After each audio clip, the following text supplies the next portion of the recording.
Have you ever looked around your home and felt like certain things are just sitting there, gathering dust and silently taking up space? It's something many people experience, especially as the years pass by. You don't always notice it happening. Furniture that was once useful becomes forgotten, clothes sit untouched in the back of the closet, and drawers fill up with things you barely remember buying. Slowly, your home starts feeling heavier, and day-to-day life becomes just a little more stressful. But what if I told you there's a simple way to make your home feel lighter, calmer, and easier to manage before you turn 70? That's what today's story is about. 6 common household items that can quietly weigh you down, and why letting go of them now can give you a fresh sense of freedom. Let's start with something we've all been guilty of: holding on to old, worn-out furniture. Furniture is a funny thing. Over time, we gather chairs, tables, cabinets, and little pieces we think we might need or save for a just-in-case moment. The reality, though, is that many of these pieces stop serving a purpose. Maybe they become wobbly, uncomfortable, or simply outdated. But instead of clearing them out, they linger in corners, taking up valuable space in our homes and in our lives. Think about it for a moment. Do you have a recliner in the living room that no one sits in anymore? An old dining table that hasn't seen a big family gathering in years? Maybe there's a bulky cabinet in the hallway that mostly collects dust? These things aren't adding comfort or joy. They're quietly making life more complicated. And the truth is, as we age, having too much furniture around doesn't just make a home cluttered. It can actually be a hazard. More things to bump into, more obstacles to navigate, and more time spent cleaning around stuff that no longer serves you. Take the example of Robert, who lived in the same house for over 40 years. He was proud of his home, but after a while, he realized it had become crowded. Old coffee tables he no longer used, chairs that weren't comfortable, and cabinets that just stored more clutter. It wasn't until his granddaughter pointed out how crowded his living room looked that he took a step back. Slowly, piece by piece, he cleared out the unused furniture. And the result? His home felt more spacious, more welcoming, and much easier to move around in. That sense of openness made him feel lighter, both mentally and physically. By removing those unused pieces, he discovered that less really is more. If you're holding on to a chair, table, or any furniture you no longer use or love, consider giving away or donating it. You might be surprised at how much better your home feels. Moving on to the second hidden weight in our homes: clothes we never wear. Closets are one of the easiest places for clutter to build up. We hold on to clothes that don't fit, outfits that were trendy 20 years ago, or shoes that are too uncomfortable to wear. Maybe you kept a fancy jacket just in case, or a pile of old t-shirts that never get worn. Before you know it, your closet is bursting at the seams, yet you find yourself reaching for the same few outfits over and over again. Why does this happen? For many of us, clothes hold memories. That beautiful dress from a wedding years ago, or the suit you wore to an important job interview. But here's the honest truth. Your closet should serve you now, not the person you used to be decades ago. You deserve clothes that make you feel good today, that fit comfortably, and that reflect who you are now. Take Linda's story. She was 71, and when she finally decided to tackle her overflowing wardrobe, she realized most of her clothes were just reminders of the past. There were dresses she hadn't worn in 15 years, coats that were too heavy for her current lifestyle, and piles of shoes that just didn't feel right anymore. At first, it was hard to let go, but as she sorted through everything, she found it incredibly freeing. She kept what made her feel comfortable and confident and donated the rest. The next time she opened her closet, she no longer felt overwhelmed. Getting dressed became simple and even enjoyable. A great tip is to ask yourself this question: when was the last time I actually wore this? If you can't remember, it's probably time to let it go. And remember, someone else might find real value in what you no longer need. Donating gently used clothing helps others while freeing up space in your own life. Decluttering your wardrobe is not about losing memories.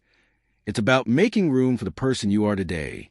The third thing people often overlook is hiding right in the bathroom cabinets: expired medications and old toiletries. It's surprising how easily these items pile up. Maybe it's leftover prescription pills you didn't finish, a bottle of cough syrup from years ago, or beauty products that have been sitting there and used for who knows how long. You might not think much of it, but holding on to these things creates unnecessary clutter and, worse, can even be dangerous. Medications expire for a reason. Their effectiveness drops, and in some cases, old medications can cause more harm than good. Holding on to them just in case is risky. If you ever need medication again, it's safer to get a fresh prescription rather than relying on expired pills. Toiletries are no different. Old lotions, expired sunscreens, half-used creams, they all sit there taking up space, sometimes harboring bacteria or losing their effectiveness. Robert, who we mentioned earlier, also discovered this the hard way. One day, while searching for a basic pain reliever, he noticed how much junk had accumulated in his medicine cabinet. Expired pills, old ointments, and creams that had dried out. When he finally cleared everything out, he not only made his bathroom tidier, but also felt more at ease knowing everything left was safe and useful. Here's an easy step you can take. Every 6 months, do a quick check of your medicine cabinet and bathroom drawers. If it's expired, toss it properly. If you haven't used it in a year, consider if you really need it. You'll be surprised at how quickly you can transform your bathroom into a cleaner, calmer space by getting rid of things you don't need. In the next section, we'll continue with 3 more everyday items that sneakily take up space in your home, making it feel heavier and harder to manage. From mountains of old paperwork to crowded kitchen cupboards and sentimental items collecting dust, we'll explore how decluttering can help you breathe easier and live better after 60. As we continue our journey into making life simpler and lighter before turning 70, it's time to look at 3 more areas at home that quietly gather clutter over the years. You may not even realize how much these things are affecting your peace of mind until you finally clear them out. And when you do, you'll be surprised at the sense of calm that comes from letting go of things that no longer serve you. Let's begin with one of the biggest troublemakers in most households: piles of old papers, documents, and unopened mail. It's amazing how quickly paper clutter builds up. Old bills, outdated instruction manuals, expired warranties, random receipts, and even unopened mail stack up in drawers, cabinets, and boxes. At first, it doesn't seem like a big deal. A paper here, a letter there. But before long, you find yourself surrounded by mountains of paperwork you never touch. This happened to Elaine, a 73-year-old woman who prided herself on keeping everything just in case. Her filing cabinets were filled to the brim with documents from 30 years ago, things like electric bills from the 1990s, instruction manuals for appliances she no longer owned, and receipts from purchases she couldn't even remember. She thought keeping everything made her prepared, but all it really did was create a mess. One day, after struggling to find an important insurance document, Elaine had enough. She decided to go through every drawer and folder in her house. She shredded outdated financial papers, tossed old manuals, and kept only the essential legal and medical documents. The process took her a week, but when she finished, her home felt lighter, her mind felt clearer, and she could finally find what she needed in minutes instead of hours. Paper clutter is more than just annoying. It can create daily stress. You might not notice it until you try to find something important, and then you realize the chaos it causes. The solution is simple. Set aside a few days to go through every folder and drawer. Keep what's legally necessary. Things like property records, tax returns for recent years, health documents, and important identification papers. Everything else? Let it go. Old receipts, junk mail, and outdated paperwork can be shredded and recycled. You'll be shocked by how much unnecessary paper is in your home, and how freeing it feels to get rid of it. The next area to tackle is the kitchen. Over the years, many kitchens turn into storage zones rather than functional spaces. Cabinets overflow with dishes, drawers are stuffed with utensils, and countertops are crowded with small appliances that rarely get used. People tend to hold on to kitchen items because they feel practical. After all, you might need that juicer one day, or those extra coffee mugs, or that bread maker collecting dust in the corner. But here's the truth. A cluttered kitchen doesn't make cooking easier. It makes it harder. Over time, excess items just get in the way, making it more difficult to find the things you actually use. Cooking takes longer. Cleaning becomes more of a chore, and your kitchen feels cramped and disorganized. Frank, a 76-year-old retiree, Realize this after nearly knocking over a stack of unused baking trays. Just try to grab a pot. His kitchen had become a storage room for forgotten gadgets, broken appliances, and dishware from when his kids were little. He decided enough was enough. He emptied his cabinets, sorted through every drawer, and asked himself one question about each item. Have I used this in the last year? If the answer was no, it went into the donation box. He cleared out duplicate utensils, got rid of chip plates, and donated appliances he hadn't used in years. When he was done, his kitchen was easier to clean, meals were quicker to prepare, and he no longer felt frustrated searching for everyday items. If your kitchen feels overwhelming, try this approach. Take everything out of one cabinet or drawer and only put back what you use regularly. You'll quickly see how much space you can free up. Keeping a kitchen simple doesn't mean going without. It means making sure everything in your kitchen serves a real purpose. Life after 60 should be about ease and comfort, and a clutter-free kitchen helps make that happen. Finally, we come to the most emotionally challenging category of all, sentimental items. This includes souvenirs from old vacations, gifts from loved ones, birthday cards from years past, childhood memorabilia from your kids, and boxes of keepsakes you collected over a lifetime. These things hold memories, and it can be incredibly hard to part with them. But as you approach 70, it's worth asking yourself, are these objects bringing me daily joy, or are they simply taking up space? The truth is, memories live in our hearts and minds, not in the boxes stacked in the garage. Keeping every little thing from the past can make your home feel cramped and your life feel stuck in old chapters rather than focused on enjoying the present. Helen, a widow in her early 70s, experienced this firsthand. Her attic was full of boxes packed with old cards, souvenirs, photo frames, and gifts she hadn't looked at in decades. She knew she needed to downsize, but felt paralyzed by the thought of getting rid of such personal items. Then her daughter suggested something simple but powerful. Keep only the pieces that made her smile when she saw them. One by one, Helen sorted through her things. She kept the photo albums she truly loved, a few small souvenirs from her favorite trips, and a handful of special gifts. Everything else, she let go.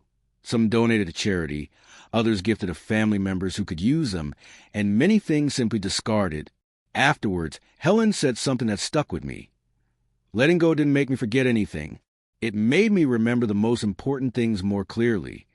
If you've been storing boxes of sentimental objects you never look at, here's an approach to consider. Take photos of the items before letting them go. That way, you preserve the memory without needing to keep the physical object. Choose the few treasures that bring you joy when you see them and display them where you can enjoy them daily. The rest can be released with gratitude, knowing they've served their purpose. The goal is to surround yourself with things that support your life now, items that make you feel happy, calm, and free, not weighed down by the past. As we reach the final part of this journey to declutter and refresh your living space before turning 70, it's important to understand that the process of letting go doesn't end after one cleanup. Decluttering is more than a one-time task. It's a mindset that can bring you peace and make life smoother as you get older. When your home is lighter, it becomes easier to maintain, easier to clean, and more pleasant to live in. You gain more freedom, more calm, and more energy for the things that matter most. One of the most common challenges people face after decluttering is keeping the clutter from creeping back in. You may have cleared out old furniture, clothes, paperwork, and sentimental items, but without some simple habits, it's easy for clutter to return. The good news is you can easily stay ahead of it with a few straightforward strategies. First, practice what we call the one-in, one-out rule. Every time you bring something new into your home, whether it's a piece of clothing, a kitchen gadget, or even a small decoration, make sure you let go of one existing item. This simple habit ensures that your space stays balanced and doesn't slowly get crowded again. For example, if you buy a new sweater, pick one old sweater to donate. If you purchase a new frying pan, take out the one you rarely use. Over time, this one small rule can make a big difference in keeping your home light and easy to manage. Second, create a designated donation area in your home. It could be a box in a closet or a corner in the garage. Whenever you come across something you no longer use, instead of putting it back or leaving it on the counter, simply place it in the donation area. Once the box fills up, Make a trip to donate it. This simple step keeps you in a habit of letting go regularly, so clutter doesn't build up without you noticing. Third, set a monthly declutter day. Choose one day each month, like the first Saturday, to quickly go through one part of your home, a drawer, a cabinet, a closet, and remove anything that no longer serves you. These mini sessions are quick, simple, and prevent things from piling up again. You don't need to wait for clutter to get overwhelming before doing something about it. Now, let's talk about the real impact of a decluttered home after 60. It's not just about having a tidy house. It's about reducing mental stress, lowering physical risks, and making life easier to navigate as you age. A home without unnecessary furniture means fewer obstacles to trip over. A closet with only the clothes you love means less frustration getting dressed each morning. A kitchen with only useful items means quicker, easier meals. And fewer boxes of sentimental clutter means you can actually enjoy your favorite memories without feeling burdened by the weight of too much stuff. Decluttering also has emotional benefits. Many older adults report feeling lighter, more focused, and even happier after letting go of excess belongings. When you clear out your home, you're also clearing out mental clutter, the nagging feeling that you should clean this or organize that. You make space for calm, for easier movement, and for more meaningful moments with family and friends. Consider Robert, a 70-year-old who lived in the same house for decades. After decluttering, he noticed that it wasn't just his home that felt lighter, he did too. Without the constant visual reminder of tasks waiting to be done, he found himself relaxing more, enjoying simple pleasures like reading on the porch, or inviting friends over without feeling embarrassed about the state of his house. It wasn't about having a showroom-perfect home. It was about creating a space that felt good to live in every day. Another bonus of living with less is how much easier it becomes to downsize or move if you ever choose to. Many people avoid moving in their later years because they dread packing up decades' worth of belongings. But when you've already simplified your home, moving becomes a less stressful, more manageable process. Even if you never plan to move, having less means spending less time on housework and more time doing what you love. You might be wondering, where should I start? The key is to start small. Choose one category at a time. Furniture, clothing, paperwork, kitchenware, sentimental items, and go step by step. You don't need to rush or get rid of everything overnight. Just keep moving forward. Every item you let go of brings you closer to a lighter, simpler, and more enjoyable life. To keep motivated, remind yourself of the benefits. More space, less stress, safer movement in your home, easier cleaning, and a home that reflects who you are today, not who you were decades ago. Letting go doesn't erase the past. It honors your current and future needs, making space for peace and comfort. Here's a simple summary of what we've covered through this journey. Start with big, obvious items like worn-out furniture and unused clothes. Move to forgotten clutter, like expired medications, old papers, and kitchenware you never use. Then, gently address sentimental items, keeping what truly matters. Once your home feels clearer, practice small habits like one in, one out, a donation spot, and monthly decluttering to stay clutter-free. In the end, the goal is simple: to create a living space that supports the best version of yourself after 60, a home that's easy to move through, easy to enjoy, and free from unnecessary stress. The more you release, the more freedom you gain, not just in your home, but in your heart and mind too. Thank you for taking this journey. Now it's your turn to look around your home. Choose one area and take the first step. Remember, even small changes lead to big results. Let go of what no longer serves you and make room for the life you truly want to live.